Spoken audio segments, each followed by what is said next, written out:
En fait, le bassin versant de Belle-Rivière, c'est un très grand bassin. Je pense que c'est un des plus gros en projet de bassin versant. Puis ça englobe 48 600 hectares environ en superficie, autant boisée, cultivée puis urbaine. Mais le côté agricole occupe une très grande place aussi, là, à peu près 8 500 hectares de terres cultivables dans le bassin versant. Fait que ce qu'on a constaté, ce qu'on a pu constater en faisant un petit peu la caractérisation là, du bassin, c'est que l'eau provenant des montagnes, parce qu'on est en bas des montagnes du parc des Laurentides, puis l'eau en provenance du parc était beaucoup plus claire, puis celle-là qui se déverse au lac Saint-Jean, il y avait une dégradation qu'on pouvait observer. On a soumis le projet justement pour pouvoir améliorer justement la qualité de cette eau qui se déverse dans le lac Saint-Jean. Le bassin versant de la Belle-Rivière a été choisi en fait d'une concertation puis d'une priorisation avec les partenaires régionaux. Il y a un comité qui avait été formé là, parce qu'on devait sélectionner un bassin versant dans la région. Il y avait les représentants des OBV, les deux organismes de bassin versant de la région, les représentants du ministère de l'Environnement puis de l'UPA. Puis à partir là, des résultats de qualité de l'eau puis de paramètres là, de sensibilité des sols à l'érosion, puis de paramètres d'études aussi du territoire agricole, puis de l'intensité agricole sur le territoire.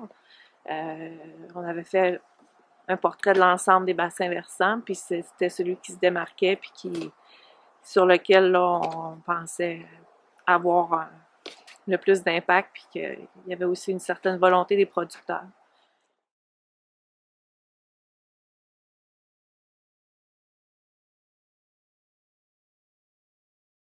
On avait un champ de plus de 5 hectares qui était non productif, que le producteur était prêt à, à lui donner une autre vocation qu'agricole. C'était une terre qui était à vocation agricole, mais qui était inondée fréquemment. Et le niveau des rendements, c'était pas suffisant. Donc là, le producteur, avec l'agronome, ils ont regardé ça pour le replanter. Puis nous, au MAPAC, on a un programme, dans le programme primaire, on a un volet biodiversité, où là, on était capable d'aménager ce champ-là en vue d'améliorer la biodiversité.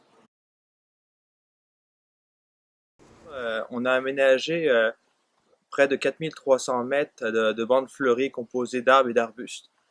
Il y a un minimum 4 espèces d'arbres et 4 espèces d'arbustes, puisqu'on veut aménager la biodiversité. On va aménager pour améliorer la biodiversité, donc dans ce cas-là, on veut attirer le plus possible d'insectes différents, d'une faune aviaire la plus différente possible, donc on met beaucoup de diversité. En tout, ça fait environ 1400 végétaux qui ont été implantés. Donc, les végétaux ont été implantés en ligne, mais sur collerette de plastique, parce que le sol était difficilement travaillable, vu qu'il était quand même très humide, puis on était en saison, donc on a mis des collerettes de plastique pour protéger les arbres. Puis on a rajouté 10 nichoirs à oiseaux, dont des plateformes en hauteur pour attirer les faucons cresserelles. Puis les premiers poteaux qui ont été posés comme perchoirs cet hiver, donc quelques mois après, on avait déjà identifié une chouette lapogne qui venait se percher dessus. C'est un beau clin d'œil, comme quoi on met des poteaux dans le sol, puis finalement la faune aviaire répond rapidement parce qu'on voit qu'on a ciblé un besoin. On sait que les rapaces, comme les oiseaux champêtres, manquent de perchoirs. On a mis des perchoirs, comme de fait, ils sont déjà utilisés.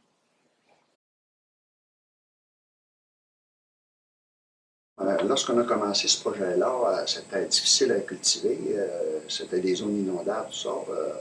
C'était tard le printemps et tard l'automne. C'était toujours problématique. On réfléchissait à pouvoir retirer ces parties-là, ces parcelles-là de la culture. Et puis, un certain ingénieur du réseau, du groupe conseil, qui nous a parlé d'un projet de biodiversité. Il nous a expliqué un peu en quoi ça consistait. Puis, on était emballé par le projet, toute la formule qu'il voulait donner, puis l'image qu'on pouvait projeter aussi de l'agriculture. Ça fait que c'est pour ça qu'on a trouvé ça très intéressant. Il y a des perchoirs à oiseaux qui ont été installés. Il va y avoir des cabanes d'oiseaux qui vont être installées aussi au printemps. Ça fait que j'ai hâte au printemps pour voir ce que ça va donner, là. Surtout la plantation d'arbres avec tous les beaux arbres qu'il a plantés, des arbres noirs, une grande variété, une grande diversité d'arbres, des petits, des grands, des moyens. J'ai hâte de voir le résultat de ça.